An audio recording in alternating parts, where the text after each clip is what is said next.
C'est le jour dédié pour la version de l'âme de Shlema Bat-Tirza à la question de Ariel. Alors comment on fait quand on est encore jeune et qu'on a tout encore à faire? Comment on fait pour pas s'inquiéter et pas angoisser pour l'avenir? Un jeune se dit en hébreu Bachour. Bachour et Shiva par exemple, d'accord? Bachour, ça vient de la racine Bachar. C'est quoi Bachar? Il a choisi. Un Bachour, c'est un choisisseur. Jusqu'à le bac Hakadosh, le saint bac, d'accord? Ta vie est tracée.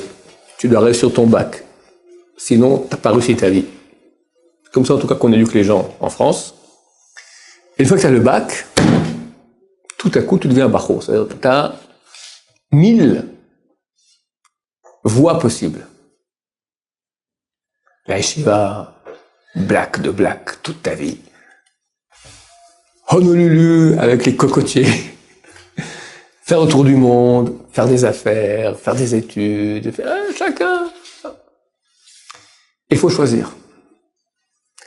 Il est clair pour une personne responsable, adulte, que le choix, il est extrêmement grave. Il n'y a pas plus grave que ça. Pas plus grave que ça. Comme dit le roi David dans le Tehillim, Tichetzim biad gibor, ken yemei hane'orim. Comme les flèches dans les mains de l'archer, comme ça sont les jours de la jeunesse. Tu as fait du tir à l'arc, Ariel? Qui a fait du tir à l'arc ici?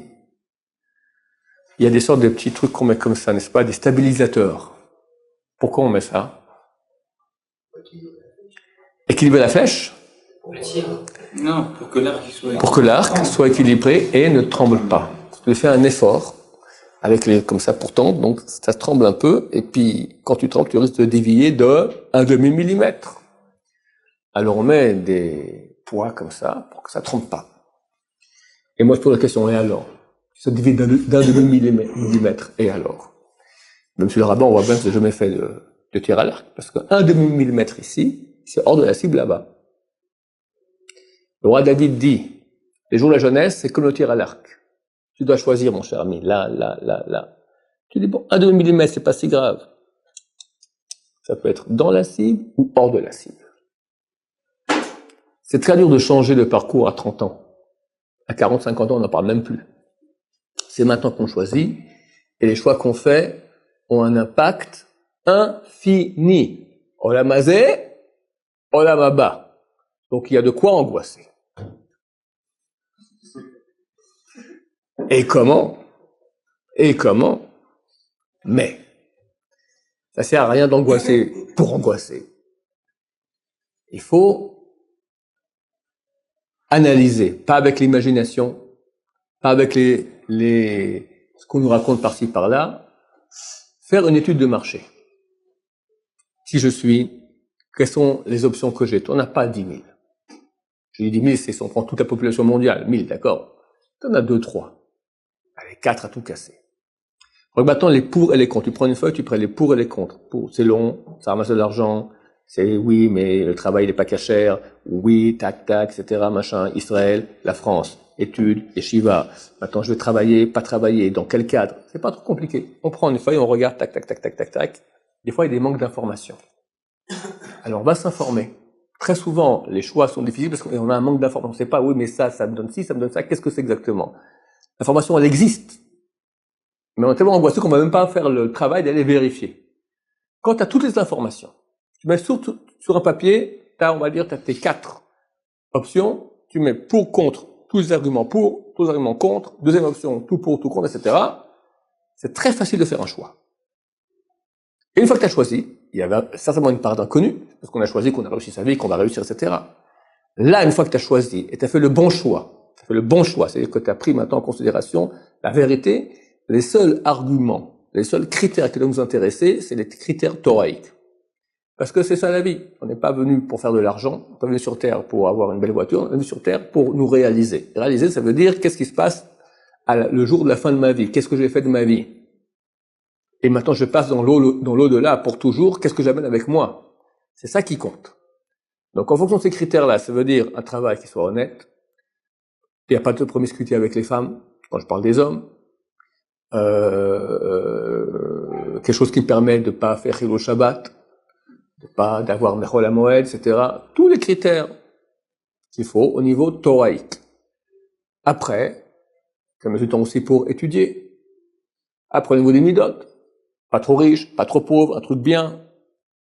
Prendre tout ça en considération. Il y a beaucoup d'arguments, de critères très importants. Alors moi, je suis tout à fait pour les travaux manuels. Faut travailler aux heures qu'on veut. Ça gagne bien. T'as pas un boss casse-pied qui te casse la tête. Oui, au début, puis après, tu fais ta propre boîte. Tu travailles aux heures que tu veux, tu prends congé quand tu veux, tu es honnête, tu as une bonne réputation quand tu es honnête, alors, et ça gagne bien. Je trouve ça génial. Ah oui, mais ça se fait pas tellement. J'ai pas fait 4 ans d'études, 5 ans d'études, 6 ans d'études. Bon, ça faut voir qu'est-ce qu'on veut les honneurs, on veut réussir sa vie.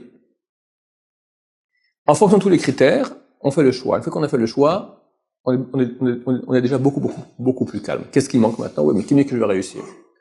Là, si on a fait le choix vrai, avec les critères qui sont vrais, alors c'est écrit dans la Tehillim, Shlach Yehavra El Hashem ou Yachel Kelecha.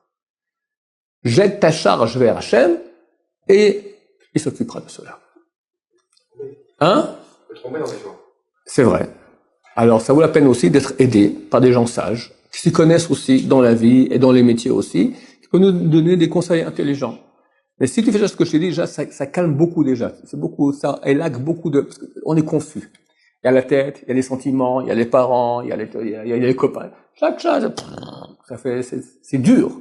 Si on met les choses par écrit, tout ce qui est imagination, déjà, on met de côté. Fausse imagination. On va mettre que les critères qui sont vraiment réels. Ça permet de voir. Après, une fois quand t'as arrivé à une conclusion, Yetzirah, tu dis oui, mais. Oui, il est d'accord. Oui, d'accord, parce que ce que tu as dit est tout à fait vrai. Mais,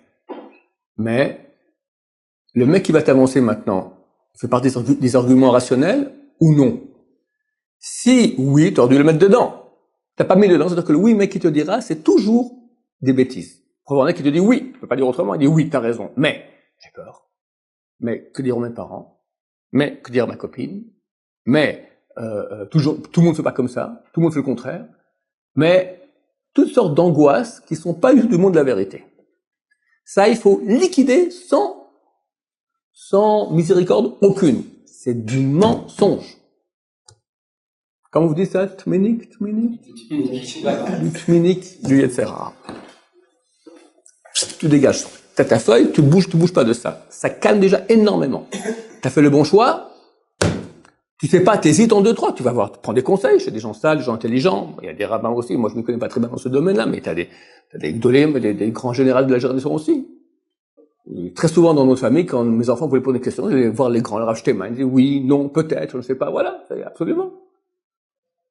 Des gens qui voient, qui ont beaucoup d'expérience, ils sont branchés avec Hachem, et ça peut aider beaucoup aussi. Et après, on y va. Et Hachem aidera Bezrat Hachem si on a confiance en lui. Baruch Adonai, l'olam, amen va amen.